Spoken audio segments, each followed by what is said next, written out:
турат. Алай районунун Гүлчү айылындагы Кадыр Мамат уулу Абдыразак атындагы мектеп-интернаты аймакта жападан жалгыз комплекстүү билим берген мекеме. Райондогу социалдык абалы оор жана мектеп жок алыска айылдан келген жаш жеткинчектер мында тарбияланат. 1977-жылы курулган мектеп-интернаты ушул мезгилге чейин толук оңдоп түзөөдөн өткөн эмес. Имараттын жылуулук системасы жараксыз абалга кептелип, терезелерин жаңыртуу жана чатырын толук алмаштыруу муктаждыгы бар.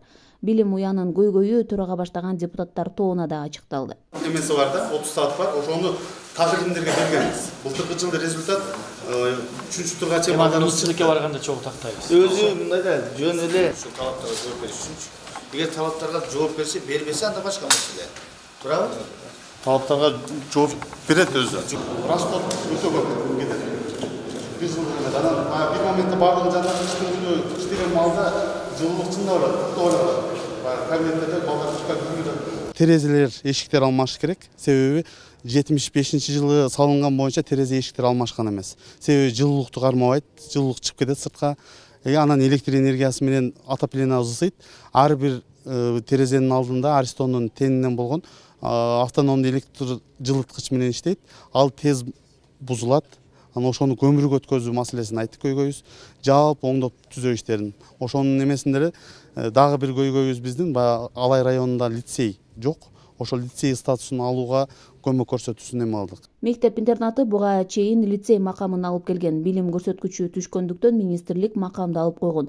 Бүгүнкү күндө мында 377 окуучу билим алса, жатаканада 167 бала тарбияланат. Тамак ашы, кем карчы мамлекет тарабынан камсыздалат. Бирок өспүрүмдөрдүн күнүмдүк тамактануусуна болгону 60 сом гана каралган. Соңку базар бааларынын көтөрүлгөндүгүнө байланыштуу балдардын азык-түлүгү азайган. Мындан улам эмгек жамааты эл өкүлдөрүнө интернаттагы жеткинчектердин тамак ашына көңүл бурууну чакырды. Мен деле түшүнүп турам, 60 сомго эчтеке ала албайсың. Азыр нан деле 20 сом болуп калбады, туурабы? Ошондуктан эми биз көтөрүшүбүз керек. Ошол маселени биз көтөрүп, мына хотя бы бир 2 эсе көтөрсөк, ошондо кичине жакшыраак болот деп атам. Мына балдарым эмне дегенде курсагы ток болсо, ошончолук жакшыраак билимге умтулат да. Анан кийин курсагы ач болуп турса, алар окууну эмес, курсагын ойлонот да. Ошондуктан биз эмки жылга талап кылабыз өкмөттөн, мына бюджеттен ушул биздин окуучуларга баасын акчасын көтөрүп берсин деп. 60 сом бул жетишпейт. Кыргызстан боюнча жолдордун акыбалы такыр болбой калган эле да. Акыркы жылдар такыр болбой калган эле. Мына көпчүлүк райондордо ушунча азастан болуп, эл дагы мындай көрөт. Бул жол деген адамзаттын жашоосундагы негизги эң башкы инфраструктура болуп эсептелет. Эл өкүлдөрүнүн сапарында Гүлчө, Корук, Суук төбө автоунаа жолунун асфальтталган бөлүгүн ачуу аземи уюштурулду. Жергиликтүүлөр Алай менен Каракулжа райондорун байланыштырып турган 31 чакырымды түзгөн жолду оңдоп, ишке киргизүү талабын коюшту. Элет жеринде мамлекеттик макамдагы жолдор каралбай, айылдардын ички көчөлөрүн асфальттоого керектигин айыл эли айтууда. Биз борборго район центринде ылдый карап жүргөнүбүз менен негизги тиричилигибиз жогору жакта. Чөп чабабыз, дыйканчылыгыбыз, жайлообуз бардыгы ошол жак. Ошон үчүн жол маселеси бизге абдан керек. Биринчиден, экинчиден бул жол Алай Каракулжа өзгөндү туташтырган жол да. Мисалы Каракулжанын бул жерде Сарбулак деген айыл өкмөтү негизинен эле бизге каттайт да. Биз жак жакын аларга.